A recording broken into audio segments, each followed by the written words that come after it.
Tencent posts an article on QQ.com flaming Dota 2, quickly removes it, but not before Dota.uuu9.com posts a counterflame.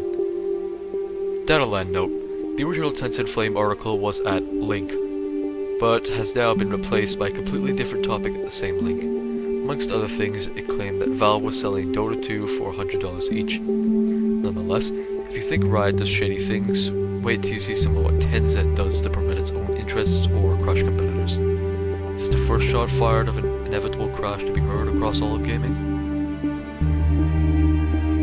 Dataland Note 2: Tencent is a Chinese distributor of League of Legends, and they also own Riot Games, devs of LoL. QQ.com is Tencent's official main portal website. Original link. Earlier today, a certain website published a report on the biggest money-grabbing, integrity-lacking games of 2012. Dota 2 ranks top.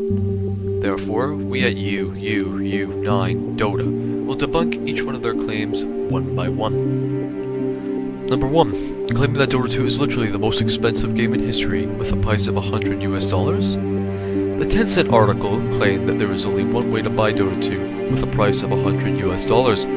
This is purely baseless fabrication. We won't even mention that Dota 2 can be purchased as a standalone bundle currently, but they even failed to realize that this $100 US package includes every single one of Valve's games since 1998 with a total value of more than $150 US. And then, of course, there is a standalone purchase of Dota 2 available right now for $30 US, which gives you the game, a Wild Boar Courier, and full cosmetic sets for Sven, Juggernaut, and Witch Doctor.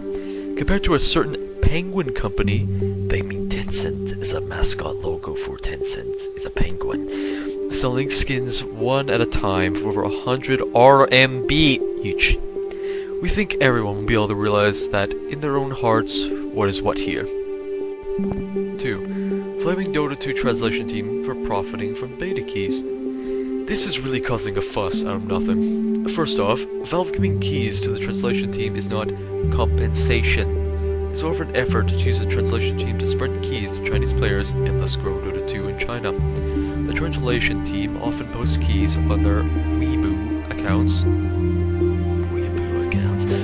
And for sure, there are many current players who have access to the beta because of this.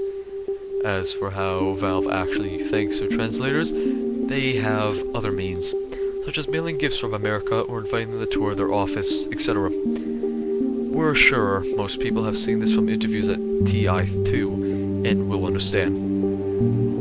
3. Steam as a platform is run with only profit in mind.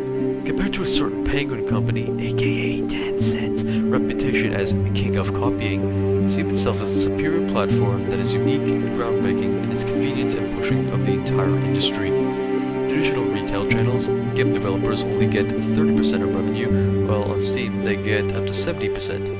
This alone has greatly increased the standing many of a developer, as well as helped developers create higher quality games.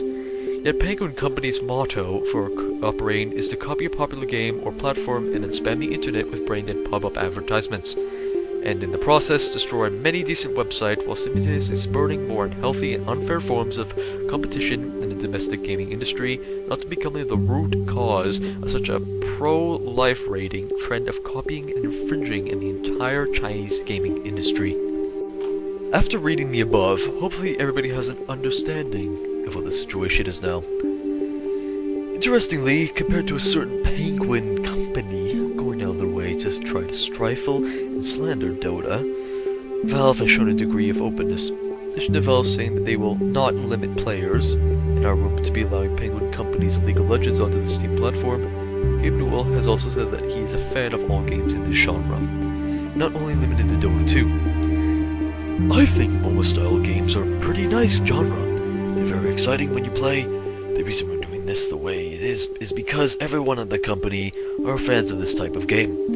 We feel we should allow more gamers to experience the fun, not only limiting to Ice Frog's creation. Dotaland note: this LOL on Steam thing is not actually confirmed as far as I know. Although fun fact, it did happen, but then League removed it for whatever fucking reason. If this was too long and you were literally just skipping to the end now, well, basically, Riot and their parent company are shitheads. More at 11.